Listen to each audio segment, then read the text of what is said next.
Hello, hi there, Scorpios. I do hope that you're well and welcome to my channel. Sorry, I had to take that out because I could hear myself talking. That was really off-putting. This is your love horoscope for 2018 in December.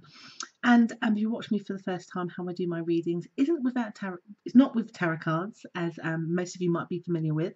I'm a psychic, so I interpret the information that I get from my spirit guides because that's how I work. If you'd like to know more about me and my services, all the links are just down below. So, what's in store for you right at the end of the year when it comes to your love life? Firstly, my guides are saying here, some of you are considering giving somebody one last chance, but it's only going to be in the month of December. And then, depending on how it works out for you and how you feel about that, giving that person one more chance, will determine whether you're with them in 2019 or not. It's pretty much like that, quite clear cut, bit deep throat. Did I just say that? I didn't mean to say that.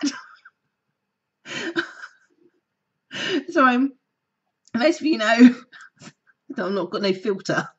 That wasn't meant to come out. You're deep cut.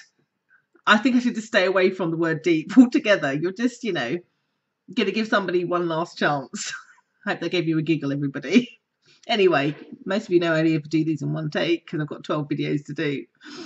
So I've distracted myself now. So basically, that's your stance when it comes to your love life. So this could be you're giving one last chance to somebody that you've been back and forth with this year. This could be a last chance on somebody that,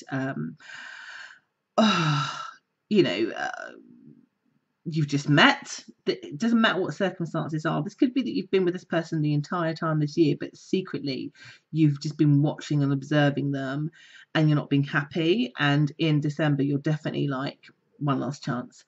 The theme that I found in the month of December with nearly all of my readings so far is that it's a very empowering month, and it might have to do with the Mercury retrograde.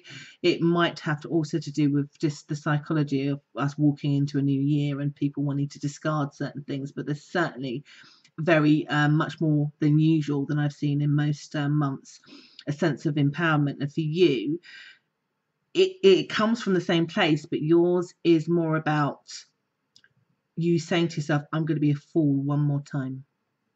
I'm going to be a fool in love just one more time, just to see what that person does. So how will it go? My guides want to give you advice, because a lot of what my readings are is to try to get the best result out of something for you, or if it can't be, so that you're prepared for it. But with your month, it feels that some of it is going to be based on how you respond and act and what you give. And what my guides are recommending is to steer away from conflicts, so heated arguments, accusations. That if you're going to give this person one last chance, that it has to come from a place of being slightly indifferent, forgiveness, and wiping the slate clean.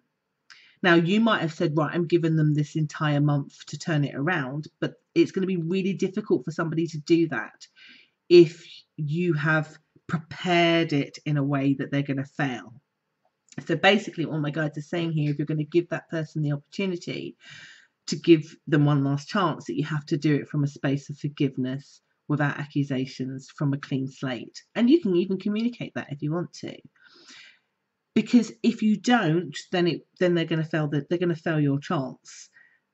And some of it might be because you've contributed to that. And so to make it fair on the other person, you have to be seen as making it as easy as possible, so that you can satisfy yourself that you basically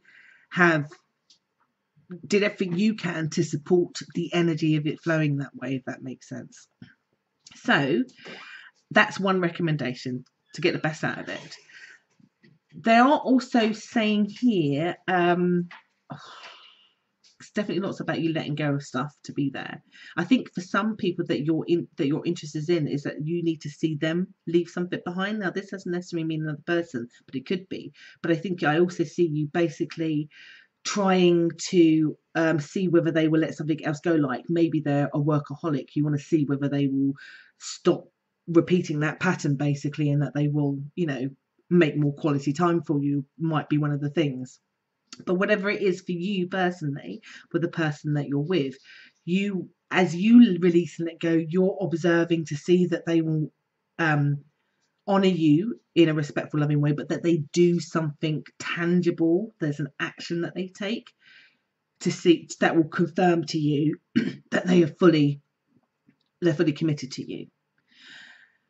The other thing also, my guides want to recommend that if you, Scorpio, happen to be in a relationship yourself, but your energy is about giving somebody else, a third party, a chance, that actually if they pass it in your eyes, then you have to make the commitment back. So there is something about you not juggling two relationships, that you have to make a commitment that you're severing one to be with the other, should you find that they pass a test. But they can only pass their test, like I said, if you make it a fair one.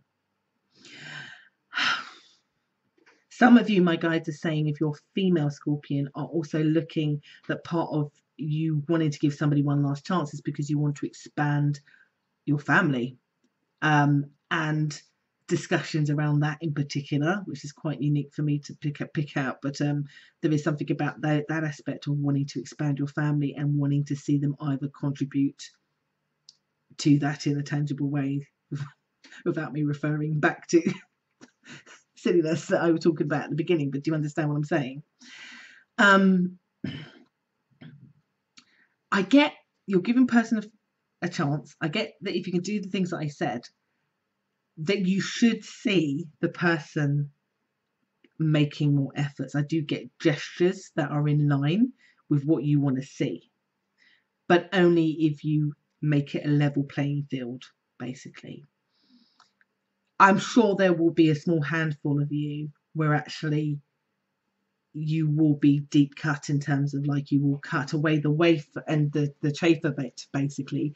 And I'm sure that you'll do that. But overall, what's coming across in this is you not wanting to go into 2019 with the same conditions that you had before. And I don't think that's a bad thing. I think it can only be a good thing. So really, dear Scorpions, your month is made up like this. Your month is made up as giving somebody one last chance that, if you can lay the playing field fairly, should see you with success.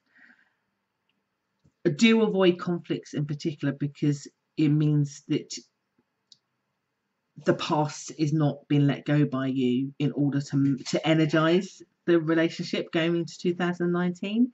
If you can do that successfully, you'll have success, and taking that relationship in the direction you want, in the way that you want it.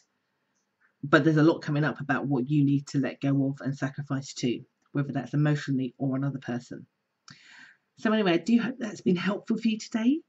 Do take care, and I'll be back again next month in January. Take care. Bye.